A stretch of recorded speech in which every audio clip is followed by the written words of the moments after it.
দার্জিলিং এ আমরা যেখানে ছিলাম না, চার্চের পেছনের রাস্তাটা রাত্রিবেলা বিশাল ভয় লাগতো, কিন্তু সকালবেলা ততটাই সুন্দর।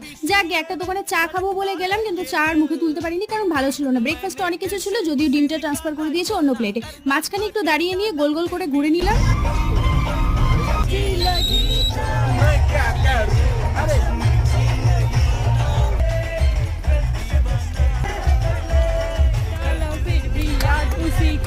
তুচকো মির্চি লেগে করতে করতে হই হুল্লোড় করতে করতে আমরা কিন্তু পৌঁছে গেলাম স্কাই ওয়াক দেখার উদ্দেশ্যে। দার্জিলিং এ 2024 সালে তৈরি হয়েছে স্কাই ওয়াক। কাঠ আর কাছের তৈরি একটা রাস্তা, তলা দিয়ে বয়ে যাচ্ছে নদী। ভাবলাম একটু ভিডিও বানিয়ে নি সুন্দর সুন্দর।